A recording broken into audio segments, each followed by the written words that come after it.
Hello, everybody, and welcome back to Bad for Baseball, the baddest baseball podcast on the internet, presented to you by Betway. I'm your host, Adam Pendle, joined alongside Nicholas Paleolog. Pete Alonso sweepstakes are finally over, everybody.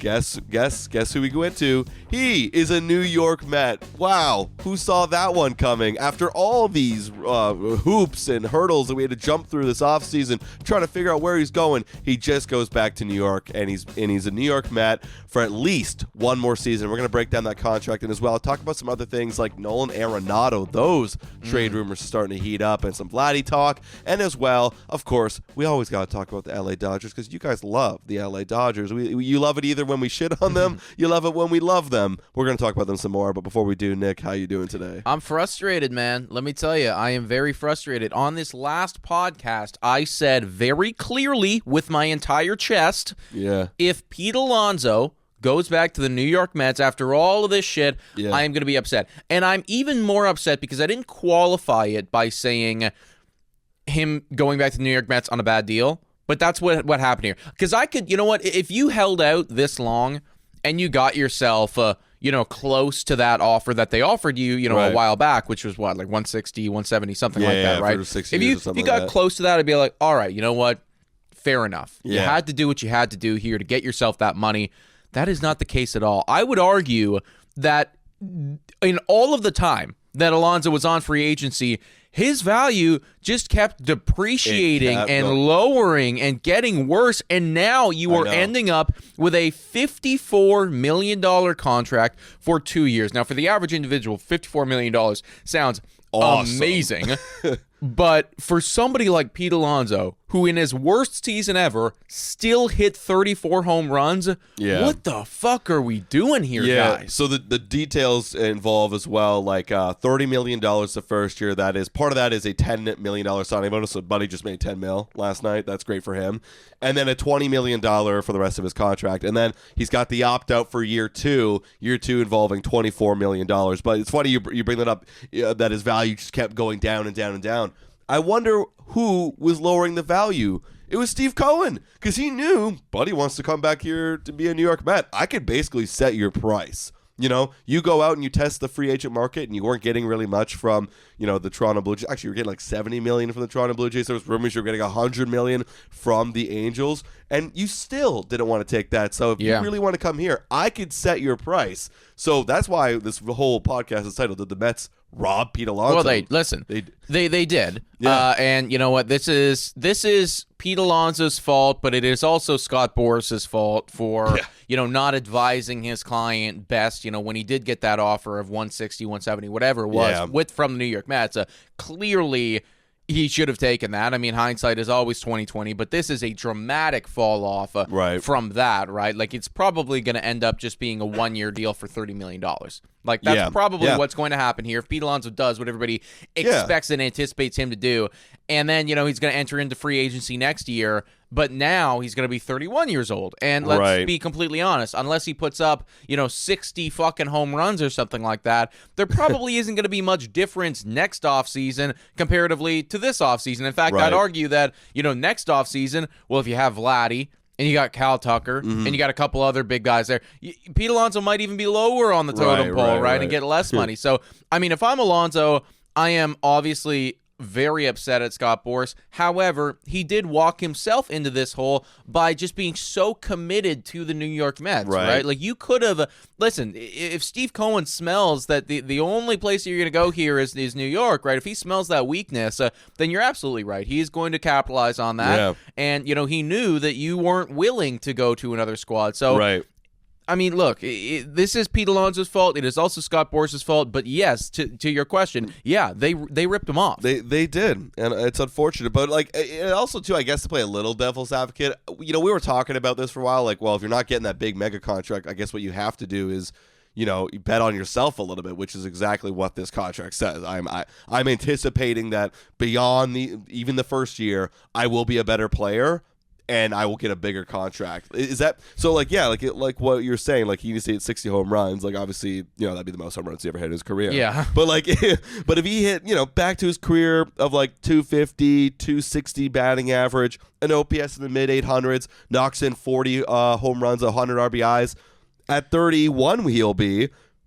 Yeah, so, I mean you could work around that. You could get a little more. Here's the thing, though. Like, I don't know if that changes things that much, because I think that there is there's just I guess an idea around MLB that, especially with somebody like a Pete Alonso, the best years have already happened, and we are paying for the decline rather than the good years. Whereas, and we had we had Shai Davidi, very prominent Blue Jays insider, on our other show the other day, and he was talking about this exact thing. And he was saying that, for somebody like a Vladimir Guerrero Jr., who we're going to bring up later in this podcast, by the way, but when he hits free agency, even though he's bad defensively, not really good on the base pass, you can convince yourself that he's worth hundreds of millions of dollars because you think that you're paying for the best years. You're paying for the prime. Whereas Pete Alonso, being 31 years old and having a lot of examples recently, as Blue Jays fans, we know George Springer as somebody who was very, very good and then gets that mega deal. These teams don't want to pay for the down years, and eventually they're going to come. So I don't know, even if he does have a 850 OPS with 40 bombs or anything, I don't know if that changes things a whole lot. I think that buys him some more time, and it maybe buys him some more options, of course, right? I think it buys him another deal, kind of like this. Like if he did what I was saying, like 40 bombs, 850 OPS, and he opts out, because $24 million, you can get more than 24. Probably more than 24, Like if you got 30 and you were age 30 and then you're 31 and did that, and arguably way better season, you're like, okay, you can get another 30 at least. You need to find some sort of deal to kind of keep stitching you along. But then here comes the problem. Are you going to be willing to go to other teams if that's the case? If you really want that $156 million, you're not going to get it with the Mets, Pete. I don't know if they're never going to give you that money. Yeah, again, and you are going to have to play out of your fucking skin until you're 36. Yeah, exactly. There can be no signs of decline, no injuries, no anything. I don't think that when this is all said and done, I'd be very shocked if Alonso walked away with $150 million. From today, this point on, going forward. I don't know. I don't know if that's ever going to happen for him, unless of course he does put up 60 bombs next year, and then maybe we can talk. But this deal for me, I do wonder how much was he just fully committed to going back to New York Mets, and how much was he telling other teams that? Because I got an article right here, and I completely agree with it. Right, it's titled "Mariners Should Be Embarrassed After Seeing Pete Alonso's Contract Details with the Mets." Teams should be embarrassed. And especially a team like Seattle, where we've been screaming at the top of our lungs on this podcast specifically. Right. I mean, Pete Alonso would be perfect for them. They need, a power hitting first baseman, right? That they don't have that right now. Right. A deal like this. Oh, it's effectively a 1 year with a player opt out. He'll probably, this is nothing. Seattle should be embarrassed. Toronto, should be embarrassed to an extent. They have been very active this free agency, but still, it was $70 million on the table, and you couldn't do more than that. This is 80, 90. I don't know. This is a deal to me that a lot of teams should be like, really? If I'm Edward Rogers, the owner of the Toronto Blue, I'm like, guys, Ross, we couldn't have done a bit more than that, right? But, right, and you got to ask yourself too, how much money would it have taken him to change his mind to go? And that is what I don't know, and that's where the disconnect is, because if it was, if he's taking a $50 million pay cut. Right. To go to them. Then okay. Then nothing to be done here. It's that is what it is. But I guess I look at a deal like this and I'm like, okay, it's a 2 year with an opt out after the first year. I personally believe in Pete Alonso, and if I was a squad, I would be willing to do $35 million in year one, and then 100%. I don't know, $30 million in year two, right? And then what is that? $65 million. $10 more million. Would that have moved the needle for him? I don't know. Yeah. Maybe not. Maybe give him some more guarantee. Maybe give him literally opt-outs every year, after year one, after year two. It's okay, you can get this guaranteed money. We're willing to commit you $90 million, $100 million.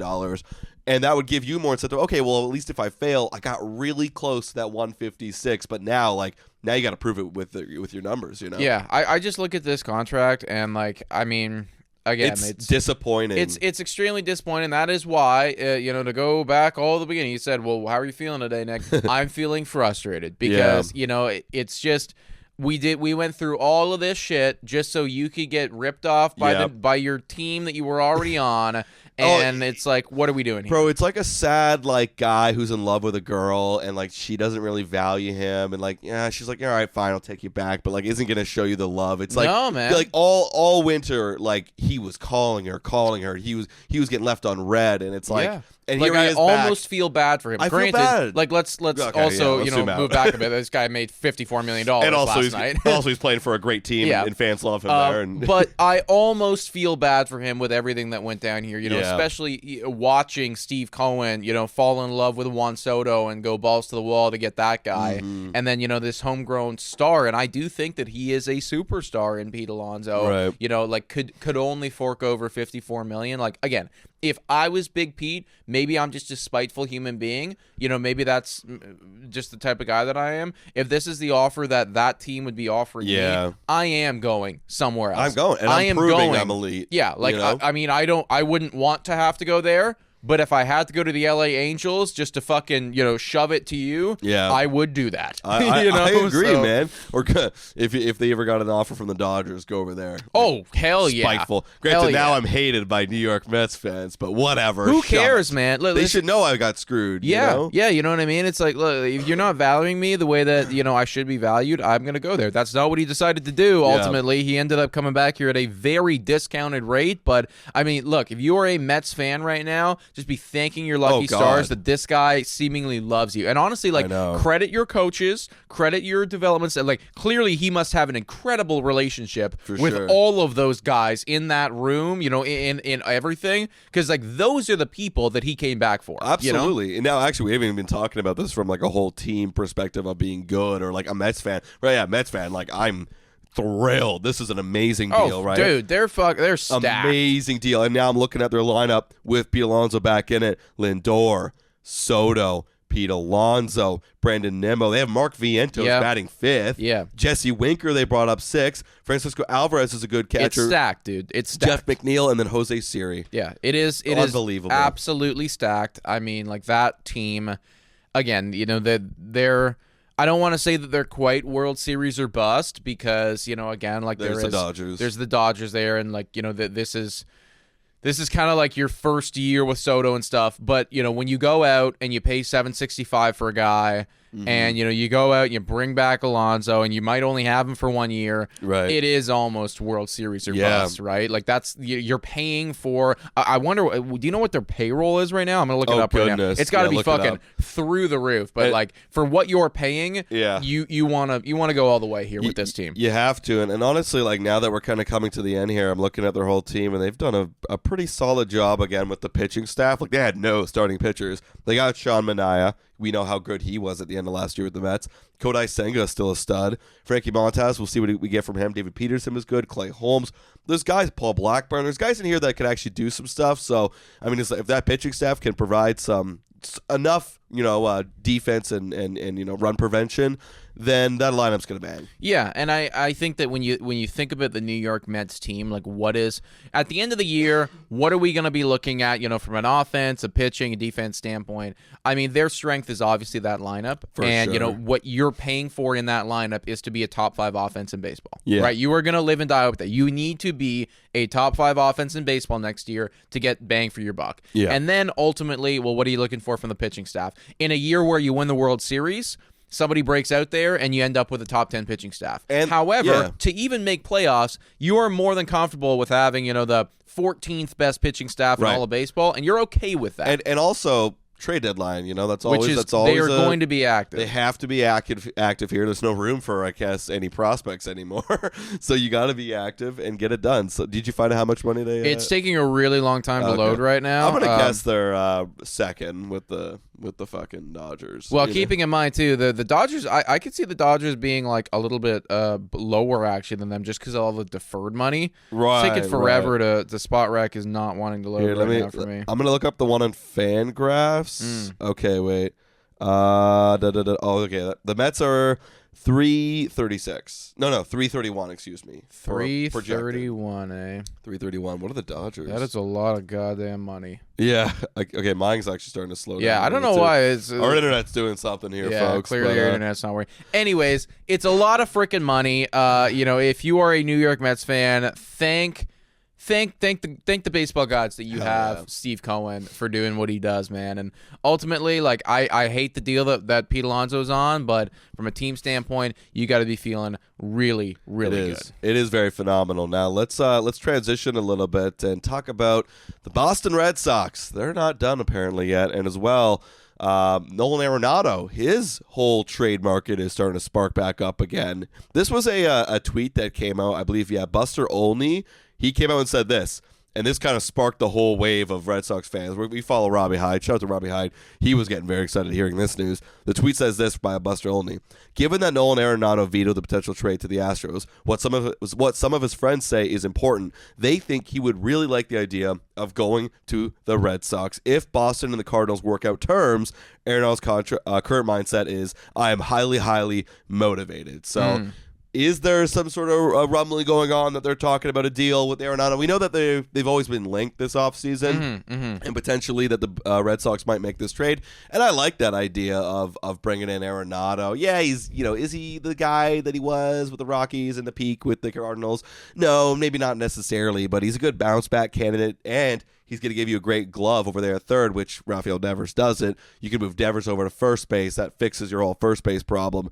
And it becomes a very interesting team, if the Red Sox do that. I actually love it. I know that, you're not necessarily as high on Arenado as I am. I just think that he's the type of guy that is absolutely due for a bounce back, and I do understand I agree that the age is concerning there. But I guess just when I hear if I'm a Red Sox owner, somebody that's making these deals, what sticks out to me a bunch is actually the fact that he is highly motivated to do that, and that is actually extremely important to me.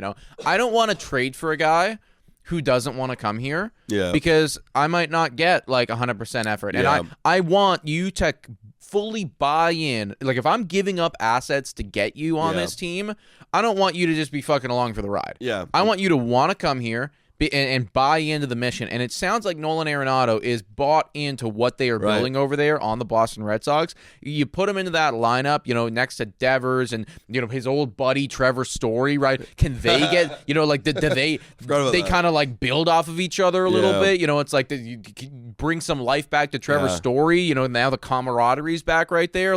When they were playing together, they were pretty damn good, man. They scored a lot of runs together. So I think that honestly, this is a great move for Boston to make. I hate it as a Toronto Blue Jays fan. I think that it would be. I think it would actually do wonders for their lineup, and also too, when you think about it, in terms of a veteran leadership, all that shit standpoint, we've been talking up the fact that Blue Jays went and they go get Max Scherzer, right? From a fielding and position player standpoint. I mean, Arenado is right up there as this is a future Hall of Famer, first ballot type of guy. If you're a young guy, you respect the hell out of Nolan Arenado.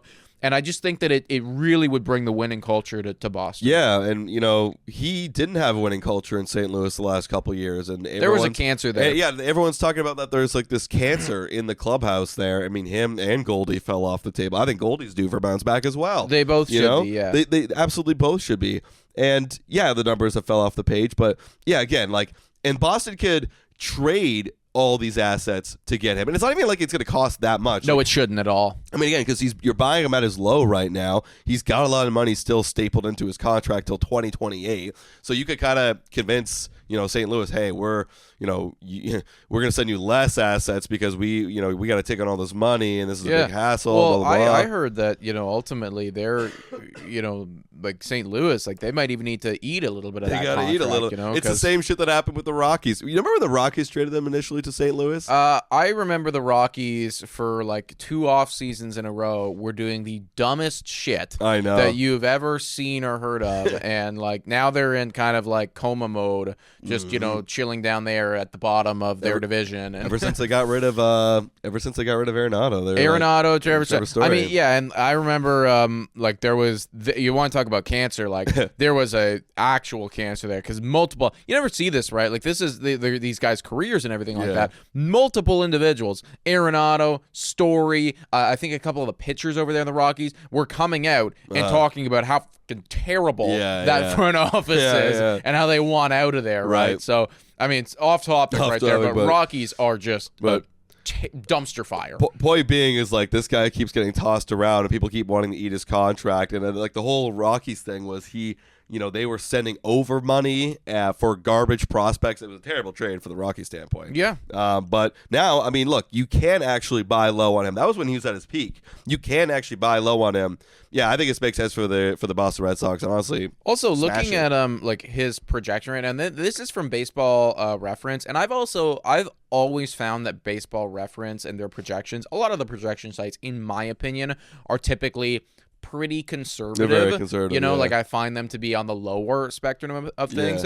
But they have him projected to hit a 267 batting average next year and an OPS of 764. Yeah. And I mean, like if you trade for a guy like that, put him in the middle of your lineup, and you get Gold Glove defense, and he's got a 764 OPS. Right. Like I think that's honestly on the kind of lower end of the spectrum of Arenado. That's what I would expect him to do. Yeah, I'd expect that. And I wouldn't be shocked at all if you actually get more than that. So like I do truly believe that that getting him and putting him in a Boston Red Sox uniform, like that's just going to make that lineup so much thicker. If you're a pitcher, you know that I cannot fall asleep at all because Arenado's batting 5 here, and like that would just across the board for Boston. Like I hate it as a Blue Jays fan, but I love it for them. Oh, of course. I mean, take this in. I'm just gonna slot Arenado based on like where he maybe is projected his OPS is. This would be their lineup: Jared Duran, Rafael Devers. They got Tristan Casas third. I don't know how accurate that is. Actually, I can't remember him batting third ever, but he's there. Trevor Story, they have him batting fourth. I'm gonna put Nolan Arenado fourth.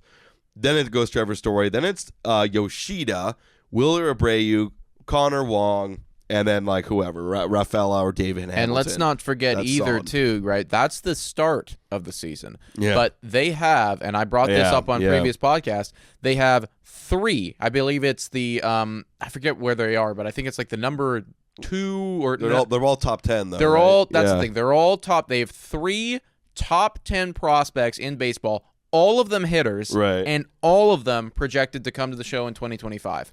Will they find a job? That's the thing, right? But for guys like that, top 10 in all of baseball, they'll make the job. Right. You know what I mean? Now, I don't know if you're going to see all 3 of them because that is asking something here, but I'm sure I can guarantee you will at very minimum see one of them come up and probably play a pretty pivotal role. And I wouldn't be shocked at all if you see 2 of those guys come up and get themselves into the lineup. Let's see. Like I'm taking a look at their top prospects. It's loading up right now because there's guys at the bottom part of the lineup that you could probably swap out, like David Hamilton playing second base. Great if you get Nolan Arenado, you gotta make some things work in there and move some things around. But you also got like Connor Wong's the catcher. Willer Abreu's in right field. He actually had a solid year. Do they have anyone in the outfield that can move? Because Roman Anthony is the 2nd overall prospect in all of baseball, and he is projected to come up this year. He's an outfielder. Okay, yeah. I mean, yeah, they do. I mean, Willer Abreu's there. I mean, he had a good year. That's the thing. Like, you could maybe split some time out there. Center fielder, they have Rafaela. That maybe is an opportunity. That'd be that. I mean, again, one guy right there could easily slot in. Christian Campbell is their 7th. Like, this is 7th in all of baseball, guys. So, like, this is a fucking top dude here. 7th overall in baseball. He looks like he can play anything. He's got second base, shortstop, and outfield. So, like, that's right there. I promise you, Christian Campbell will come up to the Boston Red Sox and play a pivotal role because he can play all over the field, and they will find a spot for him. Right, and it's crazy. Like Roman Anthony, 20 years old. Christian Campbell, 22 years old. And then I was Marcelo Mayer. a little mistaken. He is 12th in baseball, so just right there, outside the top 10. Oh yeah, he is currently a shortstop for them. So Trevor Story, we'll see. Maybe he gets injured again, has a shitty year. Yeah, Boom. and we have also too, right? Like usually for these prospects, they kind of put them at shortstop, but sometimes too, it's like I wouldn't be shocked if he comes up second base here, whatever. So. Honestly, I think they're gonna wait and see who's ready to go. Spring training will be real exciting for those Red Sox fans. And also factor this in too. Okay,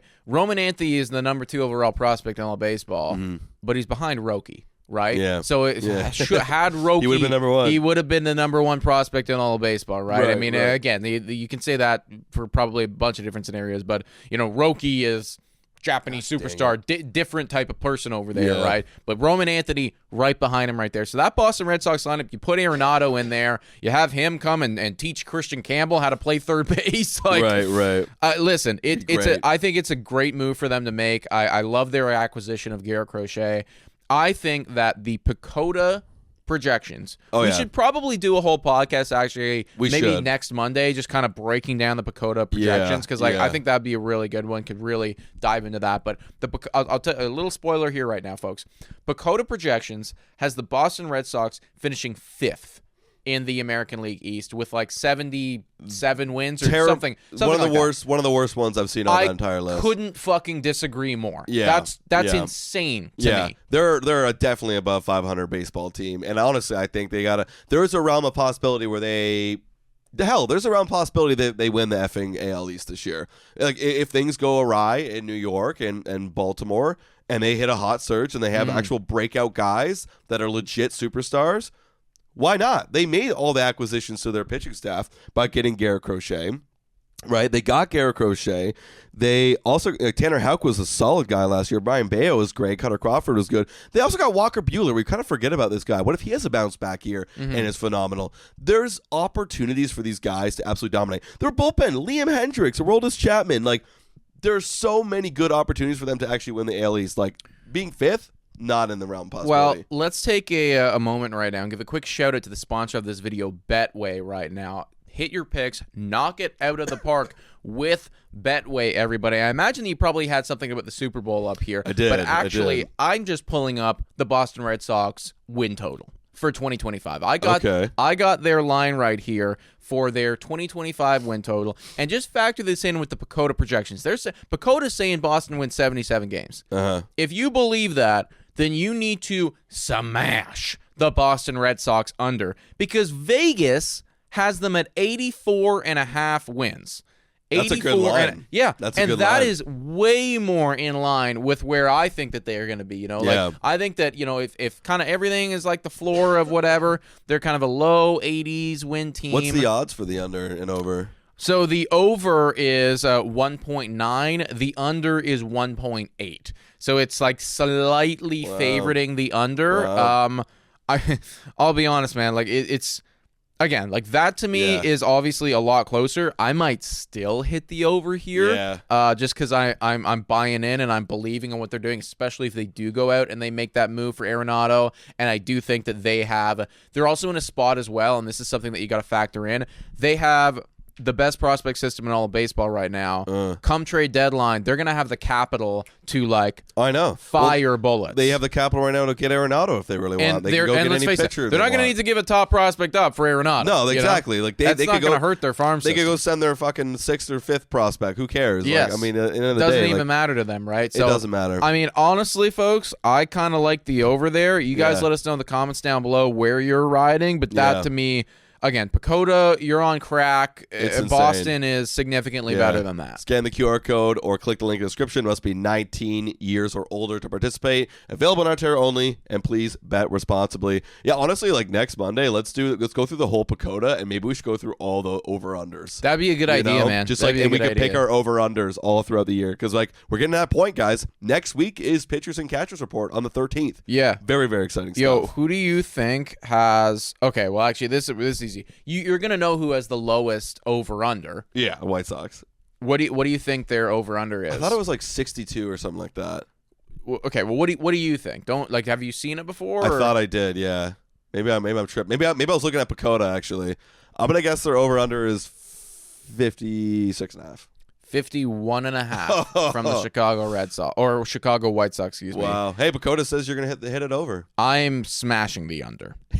51 Another terrible season. They're worse than last year. They're worse, Let's dude. look at them, actually. They're terrible. I want to look at them. No Garrett Crochet. No Garrett that was Crochet. that was like the only good player on that fucking team, man. Oh my God. Okay. This will be fun. This is their lineup. Michael Tauchman's leading off. A 34-year-old who had a 724 OPS. That's nice. Lou Robert Jr., if they trade him, it's all over. It's all over. And he wasn't even playing good last year. He was No. injured and everything. That's the thing with him. Like, he can never stay on the goddamn field, right? Right. But if he comes back and is good, then they may have some hope. Andrew Benintendi's batting third for them. Oh my God! Andrew Vaughn. I need to take a look at what Andrew Benintendi did last year. He had a 732. No, he did not. He had a 685 OPS. Maybe that's what they're projecting. For him. This is projections. Yeah. Yeah. He had a 685 OPS. He had a negative .8 WAR. That's their 3-hitter team. Oh Lord, yeah. The Chicago White Sox 3-hitter. I just swapped to the 2024 stats. It all got worse. Yeah. Andrew Vaughn fourth. Josh Rojas. Dude, all these guys are batting like 8th or 9th on like any average MLB team. Dude, some of those guys don't even play, right? Like there's a handful of teams where there's not a single player on that team that actually starts. Dude, look at the WAR numbers too. Like the guy who led the team in WAR is Josh Rojas, who I guess he plays a good third base, and he had 1.9. And then they have a 1.1, 0.5 negative. They have 1, 2, 3, 4 guys projected to give you negative WAR in that lineup, in that starting lineup. And take this in too, right? Okay, so you said that Rojas led the team in WAR last year. Yeah. Not true. Garrett Crochet had 4.1. Oh, sorry. Excuse me. They traded him away. They traded traded away 4 wins. Right. 4 whole fucking Dude, wins. Their best pitcher, who had, again, going into this year, had a 1.1 WAR, and that's Jonathan Cannon. Dude. Who is... Okay, Martin Perez actually signed this offseason. Right. We know that guy. But Jonathan Cannon, Davis Martin, Sean Burke, Bryce Wilson. Have you heard of these guys? Is this meaning anything to anyone right now? Dude, their bullpen. Justin Anderson, Frazier Ellard, Gus Varland. Who are you? This is these guys? Computer-generated players I have never heard of. You know, listen, if I'm Gus Varland, I am feeling so thankful that there is a team as bad as Chicago, because if there wasn't, I'm probably not in the MLB. Oh, I know. You know, like 100%. that is the truth. I mean, again, like that's Gus Varland. Can you see that? That's your starting pitch, or that's your third bullpen guy. Oh, he was actually not terrible last year. 26 innings though. 26 innings, but like his fucking Baseball Reference page is like, it looks like a high school photo. Yes, yeah. Like, again, this is not, you know, I truly believe, like, it's actually crazy that they have him at 51.5. I think this team is going to annihilate the under. I would say that Chicago wins, you know, 40 games next year, maybe, you know, like, I think that they're that bad, dude. Right. And honestly, like, let's be completely honest too.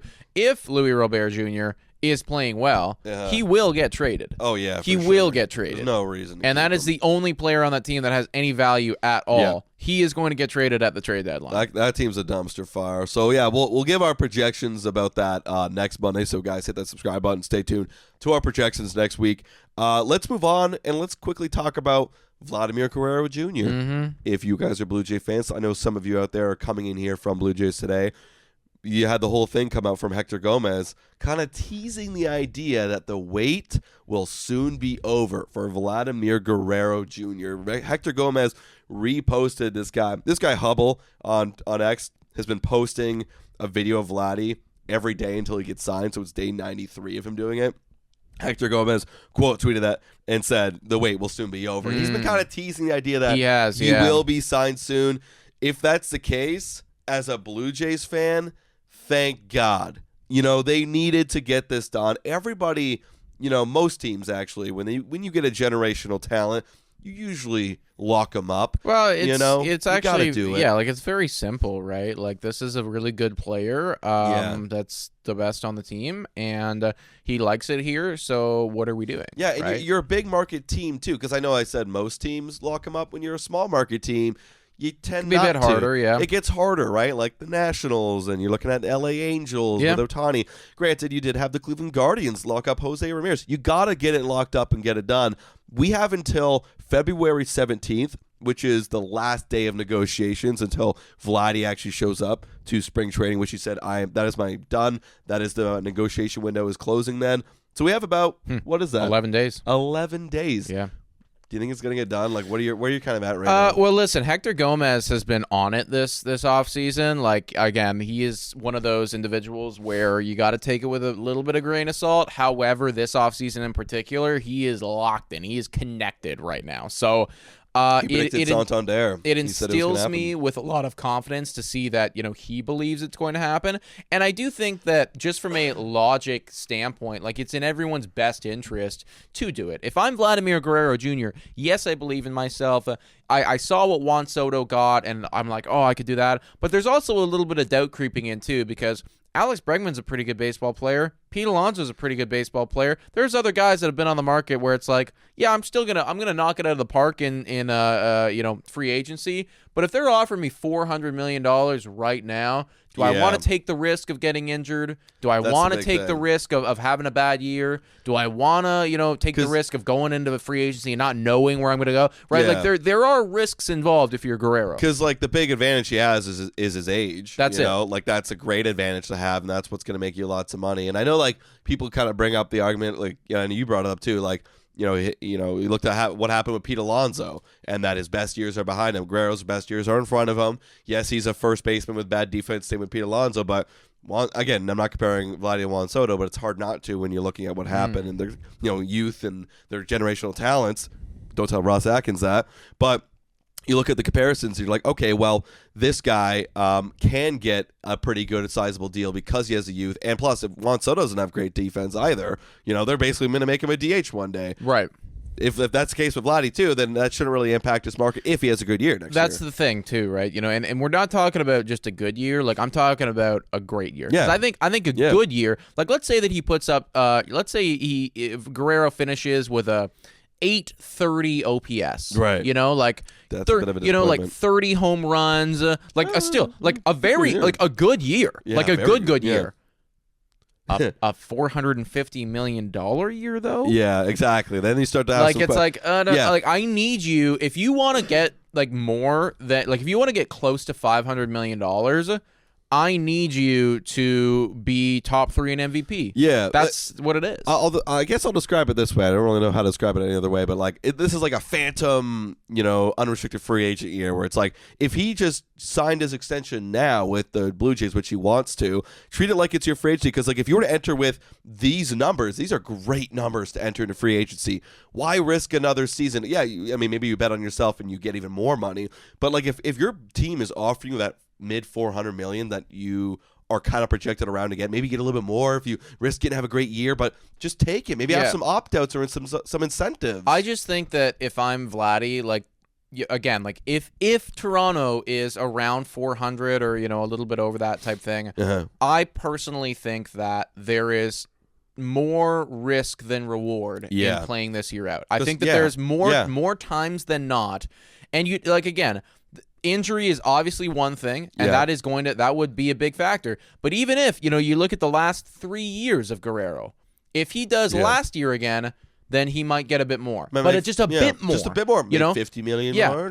Not that much, right? But if he does, 2023 or 2022, that's gonna hurt his value, and that's gonna detract from it, right? I don't want to pay $400 million for a guy with a 700 something. Exactly. No, thank you, right? So if I'm Vladimir Guerrero Jr., I just think that there is way too much risk involved if of course you have an offer that would make you the third highest paid player or something similar to the Mike Trout contract, exactly. right? If that's on the table right now, I just fucking take it. I'm happy. I'm set for life right now, and then I can only focus on playing baseball. Yeah, and there's speculation out there that, look, if it is a 12-year deal and it has an opt-out after year 5 or 6, then, yeah, you could go test free agency when you're 30, 31. If you really wanted to, Yes. if you were popping off, maybe someone could give you an Aaron Judge contract for another $300 million after you've already made 200, 300, whatever it might be. If you're on the Hall of Fame track at that point and like you feel like you can get more, like be my fucking guest, right? But exactly. I think it makes sense for both sides. I think that what we've been hearing is that the Toronto Blue Jays, they were immediately like $100 million off. Yeah. And I think that they're getting a lot closer to that. A lot closer. I personally believe that like if I'm Vladdy, like I think a fair number right now for both sides is around that $400 million mark. I think that mitigates Vladdy's risk. I think it still indicates from a team standpoint that you are the guy that we're building around forever. Right. It makes him feel really, really good. I think across the board, like that's where I would want to see them kind of meet in the middle there. Yeah. And I think it would still work out for both parties. Absolutely. So, again, 11 more days, and maybe Vladdy will be a Blue Jay, and if he's not, then it's going to be one hell of an offseason. Yeah, honestly, we were talking about this the other day, like from a content creator standpoint, like that's going to be extremely exciting because, we get to talk about Vladdy and his free agency, but from a fan standpoint, like, terrible, just agony. It's gonna be. It would not be good because, and that's the thing too. Like even when he's playing well, like let's say Guerrero, let's say he's not extended, right? And then plays has like no. Well, he could. That's another thing too. I know. Maybe he plays like shit. I don't know what to do. But then, or on the flip side of things, he hits 50 home runs. Oh no. And now it's like, oh fuck. Everyone's backing up the Brinks Steve trucks. Cohen is like drooling. The Yankees are thinking we could get in the mix right here. All the big market squads are thinking let's do it. Fuck. It's like there's no good outcome. I know. There's no good outcome. I know, unless he signs an extension. And then we're all good and we could chill and then we could pop some bottles on Blue Jays today. Yes, feel really good about exactly. it. So that's that on Vladimir Guerrero Jr. Last piece of, I guess, news. It's more of just like another Dodger move that just makes you realize how lucky they are. They DFA'd Ryan Brazier because they had to make room for Kirby Yates. They DFA'd him last week, and the dude was solid. Dude, I would add this guy to the Blue Jays bullpen in a heartbeat. He had a 3.54 ERA. I mean, not great, not bad for a bullpen guy, but a whip under 1, 0.964 whip, in 28 innings with 25 strikeouts. They had to DFA this guy to get him off the team and make room for Kirby Yates. They ended up trading him because in that DFA period, you can make a trade. They traded him to the Cubs. Great for the Cubs. You just added a solid bullpen guy. But it just shows how ridiculous this Dodgers team is. It's truly a life of luxury that they're living over there. It's not the same as any other squad in baseball. This is a locked-in bullpen guy for any other team. And middle reliever. I'm genuinely surprised that he's not even locked in on the Dodgers. Like, you'd think that this would be good enough. But I guess that just goes to show, like, how stacked, their entire bullpen is, right, with the upside that they have in everybody. So, it's frustrating when you see this from another, team standpoint and be like, oh, my God, like, this is crazy. But, look, credit where credit is due, right? They have built the best team on paper that I've ever seen, probably going to be the best team on the field that I've ever seen this coming season. And honestly, like, GG Cubs for seeing an opportunity and picking up on it, right? Like, I will take your scraps happily. That's the thing, is like they're in a great spot where if they want to DFA anybody, they're gonna get return because there's not a chance a team doesn't capitalize and make a trade because you could let them pass through, but here's saying no one's going to let that happen. Oh, this guy's available for trade. Let's get it done. Let's just do it. Let's get a great player on this the guy's team. Exactly. Like, this guy's going to do good work for it. I mean, like, we were just looking at the Chicago White Sox roster. Ryan Brazier is better than 95% of the players on that fucking team. He's your closer. Like, that's just ridiculous. I mean, I can't wait. We're kind of talking right now in like soft works of like doing a trip this year, and like we were throwing out the idea of like watching the Jays take on the Dodgers. That for me, I'm not going to realize it, I don't think, in the moment, But me looking back on that in 40 years, I'm like, I just watched the greatest team ever play my team. It's not impossible, right? It could be literally the greatest team ever. We're using the word "play our team" loosely because they're gonna smoke us. Watch the greatest team ever smoke my Blue Jays. Yeah, Awesome. And it's still gonna be weirdly satisfying. Yeah, when Ohtani hits a grand slam off of fucking Bowden Francis. Hell yeah. Yeah, you know, I don't care. Great. Yeah. Good stuff. Dude, I know when that series comes around, I'm projecting a sweep. I don't care what we're 100%. What we're doing. Yeah, like they would need to do like a literal meteor would need to fall on the LA like team bus or some shit. Another wildfire needs to happen. And, yeah, and like all of a sudden, also, I mean, like terrible stuff. Yeah, terrible stuff. But no, I mean, if we have any chance of beating these guys, that's what needs to happen. That needs to happen, guys. That's today's Bad for Baseball podcast episode. Let us know your thoughts in the comments down below. But the Pete Alonso contract and the whole thing with Vladdy, Nolan Arenado, and the LA Dodgers. If you enjoyed this content, hit that like button, subscribe to our YouTube channel on Bad for Baseball, and guys, we'll catch you next time. Cheers.